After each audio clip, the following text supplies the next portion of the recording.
New to league, gonna walk the field as Ellen. Zipper Hansen double front. Over in front of Goss. He's gonna strip it. You gotta like that as Andrea Schreiber. And hanging this game, they needed to make some of those threes early. Backing his way in. Now acrobatic shot. Inside almost the field goal. Welcome to the Palestra in Philadelphia for the first Big Five City Series game. A battle between 16th ranked Villanova and Ivy League powerhouse Penn coming up next. Since the 1950s, Villanova and Penn have been meeting regularly at the historic Palestra for Big Five City Series games. In recent years, Villanova's been the dominant Big Five team, winning or sharing 4 straight City Series titles and winning 5 straight over the Quakers. Tonight, Penn hopes to end their losing streak against the Cats as they meet for the 56th time. Penn takes on Villanova next in a Big Five showdown.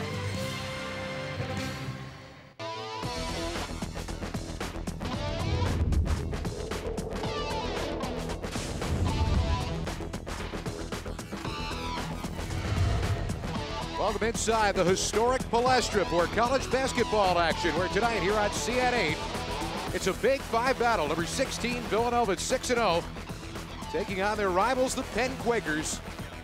And it's always interesting when the Big Five gets together at the Palestra. Teresco is the tailback, gets the call. He doesn't get the end zone. He pitches it back, the ball's still alive.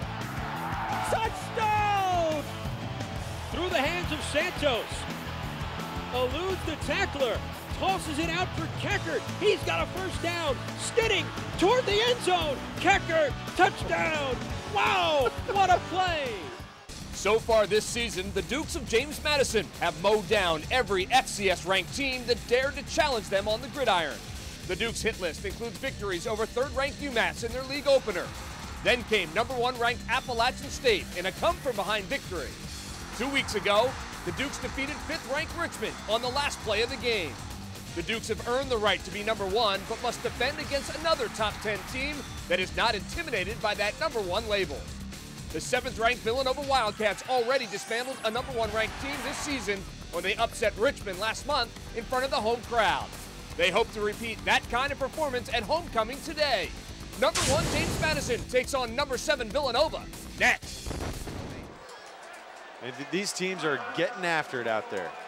So timeout is being called for by Appalachian State. That'll leave them with 1, but they've got to get in here with 1:41 left to go. And we told you about the 2 quarterbacks you were going to be seeing here tonight. Well, you saw them on display. The guys we're talking about, of course, Rodney Landers, the CAA's top returning rusher from last year. Last year's playoff game against Appalachian State.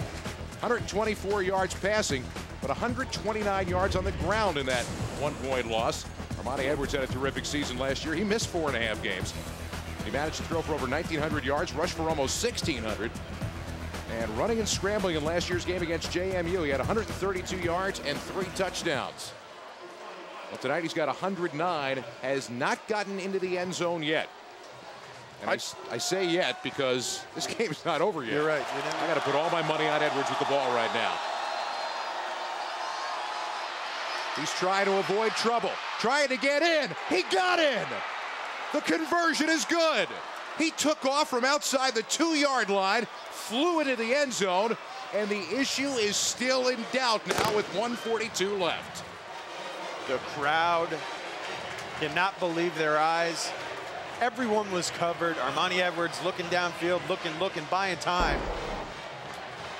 Here you see Robert Welton going inside, similar play that as what he scored on earlier. He's been doing damage inside today. Look at this. Everyone's covered.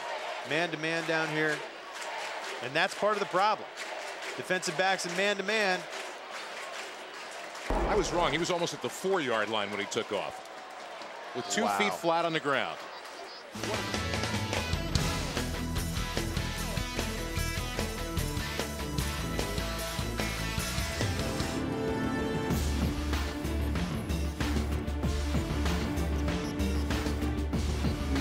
Welcome back. And now earlier we looked at the tough global competition that faces the men's gymnastics team, and the teams on the women's side, well, they are no different. Right now we'll glance at the tremendous team from host China and assess the challenges that they pose to our women's Olympic team. Take a look.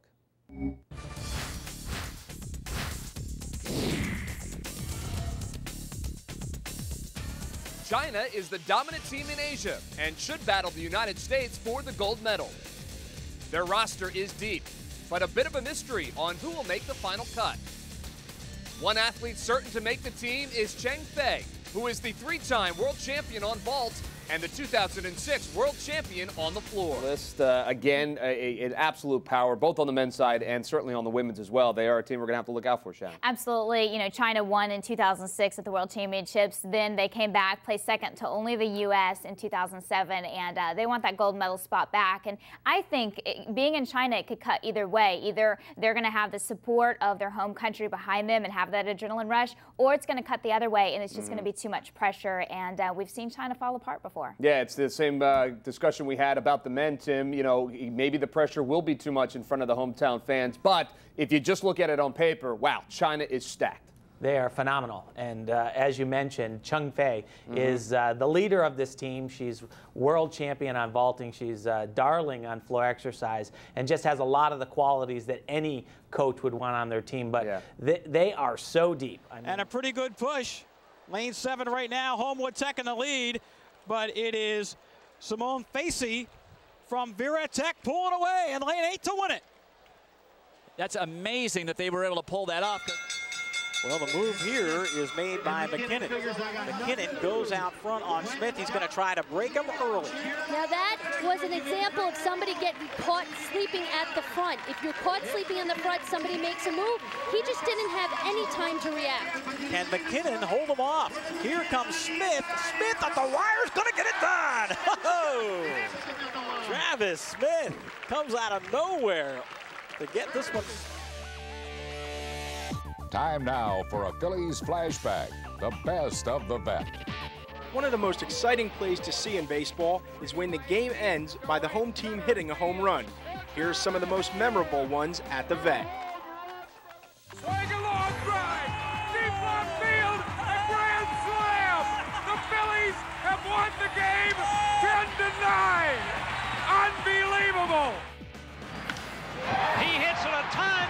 That ball is carrying. That ball is a grand slam home run.